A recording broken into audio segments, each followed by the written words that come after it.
Tudo bem então, pessoal? Beleza? Seguinte, vamos lá então para a evolução.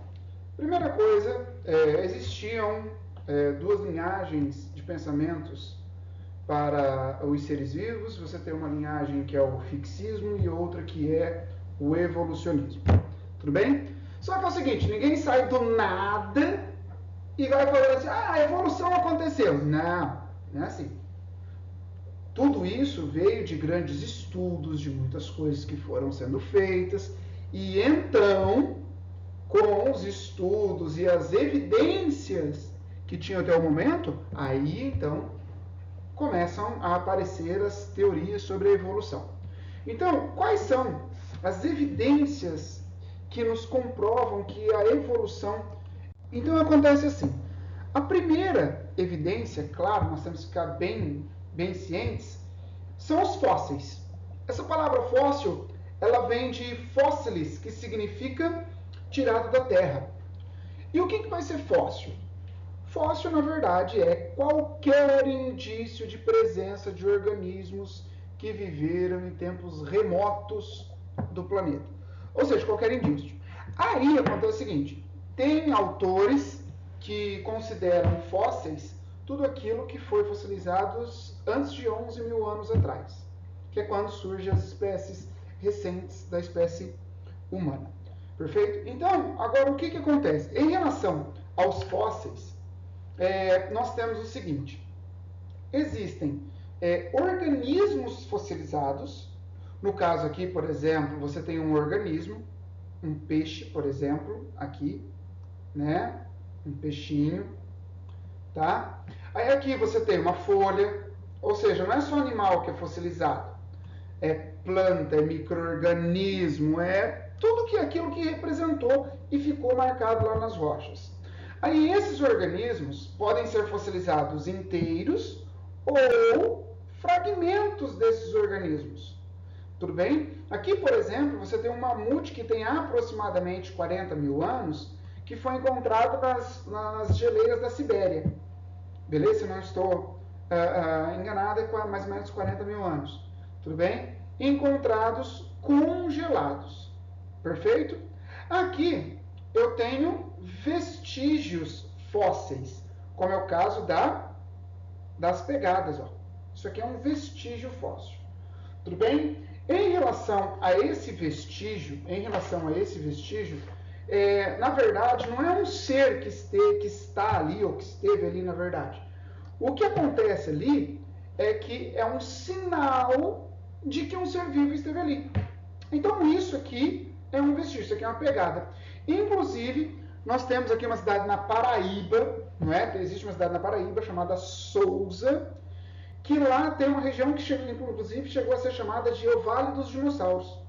Ela tem mais ou menos 700 km², e lá você tem muitas pegadas deixadas por diversos tipos de animais. Beleza? E outro vestígio que nós temos aqui, ó, são os coprólitos, tudo bem? Que são fezes fossilizadas. Os coprólitos são muito importantes porque eles são muito importantes porque eles acabaram aí, eles demonstram, na verdade, o que um organismo, do que ele se alimentava, a dispersão onde ele se encontrava, beleza? Então existem muitos fósseis, inclusive tem fósseis que são estudados, né? Por exemplo, grãos de pólen. Os grãos de pólen, por exemplo, eles podem indicar locais onde você possa ter rochas petrolíferas, né? Ambientes petrolíferos. Então, o estudo dos fósseis é muito importante. Bom, nessa imagem aqui agora, tá? Nessa imagem nós temos um processo de fossilização simples, mas o que eu preciso que você saiba? A fossilização, normalmente, ela precisa ser um processo rápido, em que não há completamente a decomposição dos organismos. Por exemplo, por que o combustível fóssil ele é considerado por que é considerado um combustível fóssil? Porque não foi decomposto completamente. Então, você tem lá matéria orgânica, você tem, né? Agora, aqui, nesse slide, por exemplo, você tem um soterramento rápido, beleza? Que evita que esse organismo seja completamente decomposto pelos micro-organismos, e depois pode ocorrer, por exemplo, a troca desse organismo aqui por minerais, ou fica o sinal dele, uma impressão dele na rocha com as suas características. Beleza? Tranquilinho? Então esse aí, aqui é um processo assim bem simplificadinho, né, de fossilização. Agora, uma próxima evidência. Então vamos fazer uma pergunta antes. Os fósseis, eles podem ser considerados evidências evolutivas? Sim. Por quê? Porque quando você compara os fósseis com os seres viventes de hoje, você percebe que as espécies elas foram sofrendo diferenciações ao longo do tempo. Perfeito? Bom, próximo. Bora lá. A adaptação. A adaptação, então, são as características morfológicas, anatômicas e comportamentais ajustadas ao modo de vida da espécie. Tá? Então, por exemplo, se você pegar lá o membro anterior do morcego, ele é adaptado ao voo, é um mamífero adaptado ao voo. Se você pegar o membro anterior do homem, ele é adaptado à manipulação de objetos. Então, isso são adaptações do organismo. Agora, nós temos aqui alguns exemplos. Por exemplo, a camuflagem, ela é um ótimo exemplo disso. Por quê? Na camuflagem, por exemplo, um ser vivo, ele é parecido com os elementos do meio. Grava isso, beleza? Ele é semelhante aos elementos do meio. Agora, o que eu preciso que você saiba? Preciso que você saiba o seguinte. Essa camuflagem, ela não é somente para defesa. Ela também serve para ataque. Tudo bem? Se você pegar, por exemplo, o urso polar, ele é branco. Né? E se uma presa, se ele fosse preto, no meio da neve, né, o cara ia ver de longe que ele estava lá, ia fugir. Beleza? Então a camuflagem é quando o elemento, a espécie, ela se parece com os elementos do meio. Aqui tem alguns exemplos. Por exemplo, olha só, o bicho-pau parece um graveto. Olha bem certinho isso aqui, meus amores, olha só. Essa é uma coruja. Olha só, a sua plumagem é muito parecida com as cascas das árvores daquele lugar. O que é importante a gente ressaltar? Por exemplo, a coruja é um animal predador, só que durante o dia ela é vulnerável. Imagina nessa situação aqui, se eu tenho uma coruja branca. Ela vai ficar visível, consequentemente vai virar uma presa fácil. Tudo bem? Ela vai virar uma presa fácil. Então, você imagina, por que a gente coloca isso como uma evolução? Você para pensar o quanto de coruja que não morreu nesse ambiente até ela atingir essa adaptação a esse meio. Então, por isso que a gente fala que a adaptação é uma evidência da evolução. E aqui você tem raposa do Ártico, que ela é branquinha no inverno, e desculpa, meu rostinho está atrapalhando vocês aqui, mas aqui essa raposa do Ártico, né, durante o verão, que ela fica acinzentada, não é? Para sua plumagem, para os seus pelos, né, ficarem parecidos com as rochas que aparecem durante o verão. Tudo bem? Então, ó, vem comigo, ó. A adaptação são as características anatômicas, fisiológicas e comportamentais ajustadas ao modo de vida da espécie. Ou seja, são todas as características que são responsáveis por essa vida da espécie. Tá? Agora, camuflagem é um exemplo de adaptação. Isso já caiu em prova.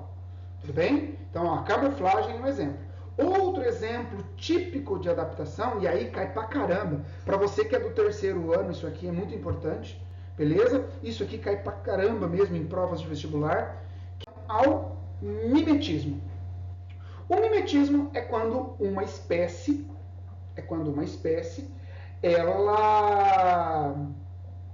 ela é semelhante à outra. Tudo bem? Aí nós temos o mimetismo batesiano, que é quando uma espécie inofensiva ela é semelhante à outra que é mais perigosa.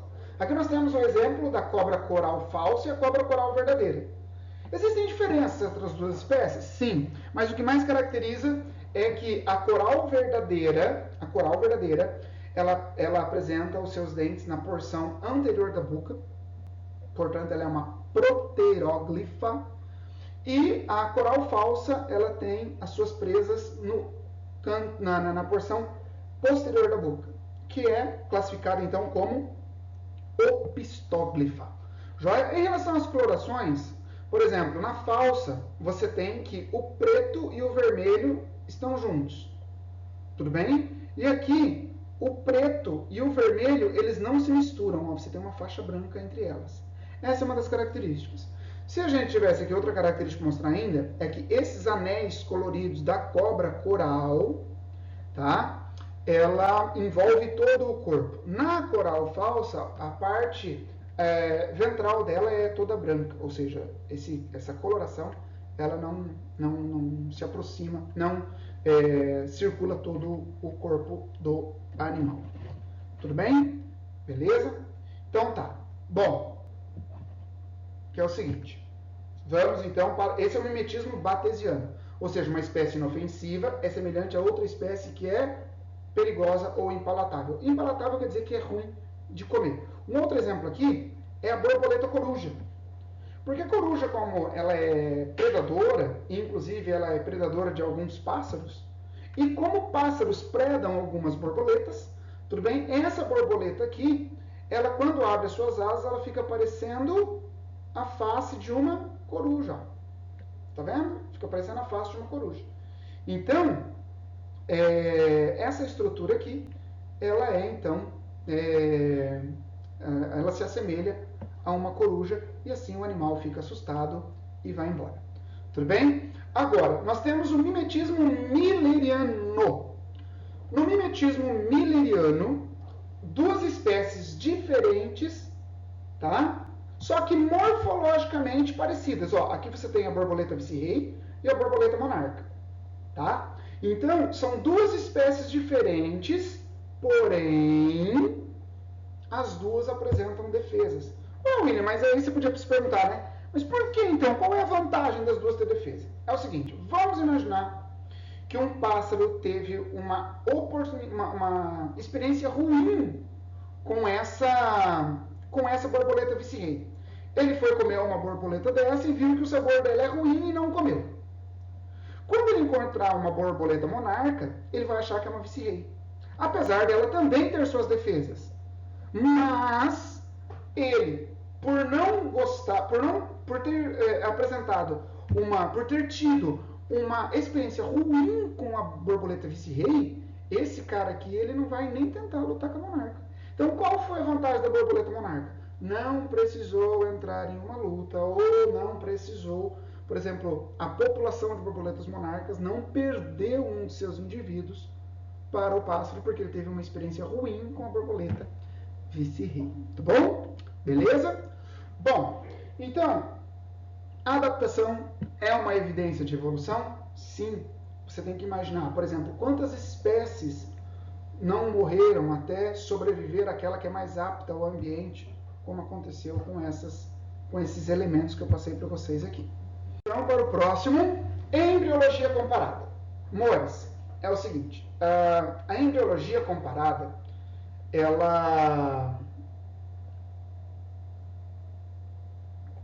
a embriologia comparada e a anatomia comparada, elas servem para evidenciar uma evidência. Elas servem para evidenciar uma evolução? Sim, serve. Tá bom? Então, quando você compara, você consegue determinar parentesco. Por exemplo, se eu pegar aqui dois indivíduos, tá? Aqui tem peixes, répteis, aves e um humano.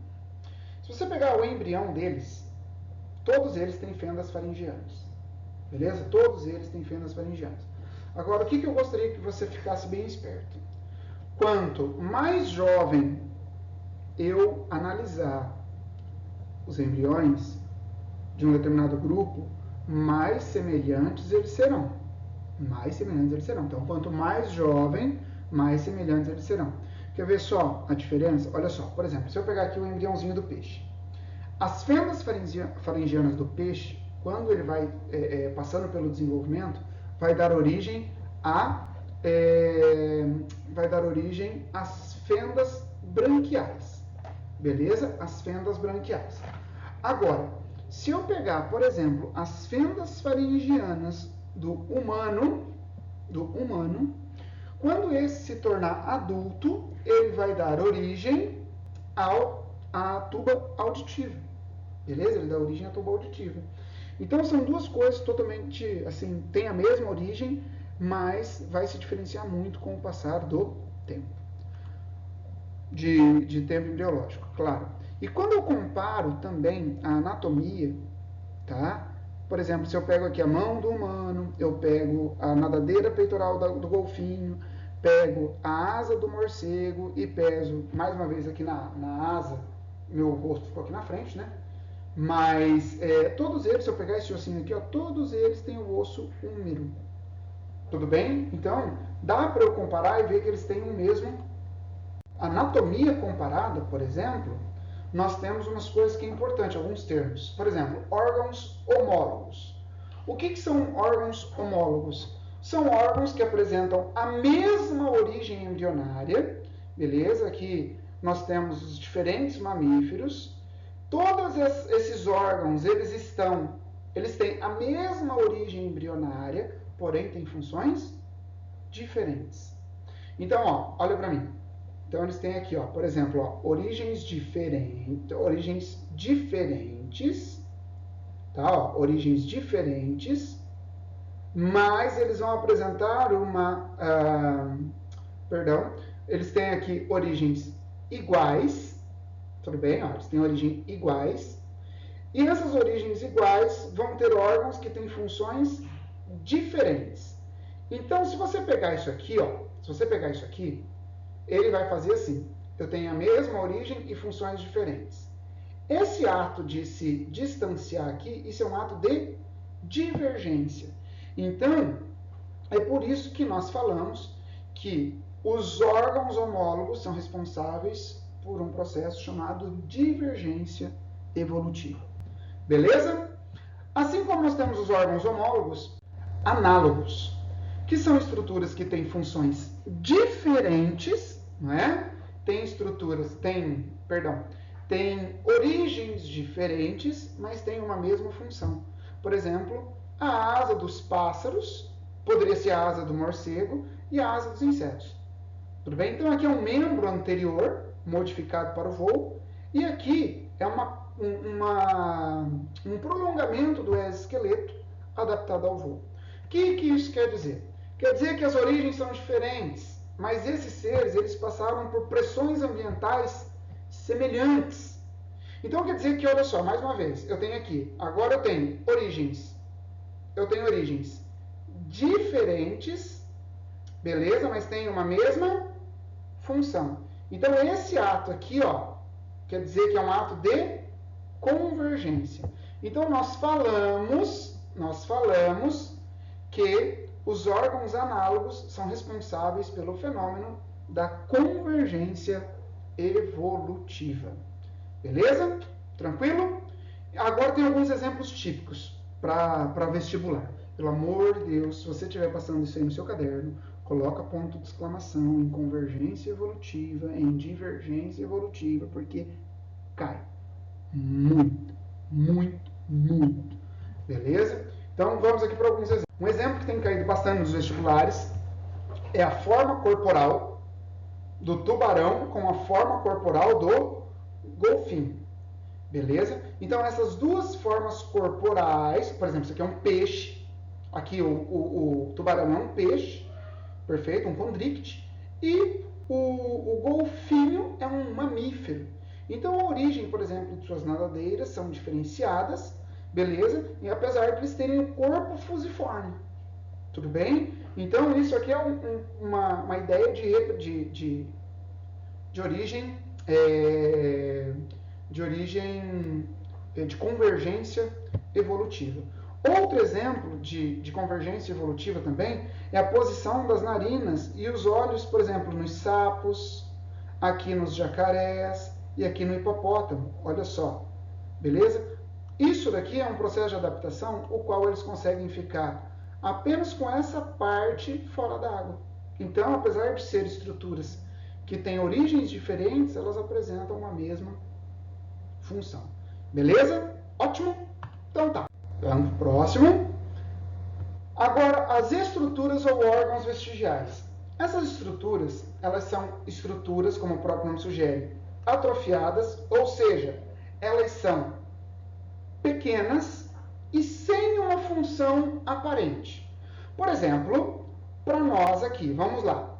Nos coelhos, você tem um apêndice vermiforme bem desenvolvido. Para nós, o apêndice vermiforme, ele é pequenininho. Nos coelhos, o apêndice vermiforme, ele tem a função de... Ali ele tem bactérias, tem protozoários que auxiliam na digestão da celulose. Tudo bem? Agora, para nós, serve para quê? Para nada. Pelo menos até agora, serve para nada. Serve para infeccionar, inflamar, estourar, causar uma infecção generalizada e matar você. Ou seja, qual que é a função para nós? Até agora, niente. Nada. Beleza? Agora, então, nós temos aqui também, além disso, ou seja, é como se fosse um resquício evolutivo. Tá? Olha só, aqui, uma cintura pélvica em baleia. Mano, para que serve isso na baleia? Nada. Mas isso indica que ela teve uma origem de um animal que tinha 4 patas e um animal terrestre. Beleza? Aqui, também, algumas serpentes, elas apresentam uma cintura pélvica, que graças a Deus não serve para nada, porque nada pior que uma cobra sair correndo atrás de você. É ou não é, maninho? Eita! Ó, bora lá então. Então aqui nós temos uma outra parte, aqui que é a cintura pélvica em cobra. Você tem vários outros, claro, não é? Mas, então, estruturas vestigiais, elas evidenciam uma evolução quando nós comparamos com outros seres. Tudo bem? Evidências bioquímicas. Maninho, ó, ácidos nucleicos, ou seja, DNA e RNA, e proteínas estão presentes em todos os seres vivos. Todos os seres vivos. Tudo bem? Todos os seres vivos. Joia? Aí, quando você compara as sequências ou dos nucleotídeos ou dos aminoácidos, você consegue determinar se existe um maior ou menor parentesco evolutivo entre as espécies. Por exemplo, se você pegar o citocromo C, que é uma proteína que está presente nas mitocôndrias, que está presente de vários animais, né, de vários seres. Se você pegar essa proteína, por exemplo, o citocromo C, se você pegar a sequência de aminoácidos dela e a sequência dos aminoácidos dos chimpanzés, ela é a mesma. Então, o que isso quer dizer? Quer dizer que, analisando essa sequência, o nosso parentesco com os chimpanzés é grande. Tudo bem? Se você pegar a sequência de aminoácidos do citocromo C dos homens, ou seja, dos humanos, com a sequência de aminoácidos da baleia, eles diferem na sequência de apenas 8 aminoácidos.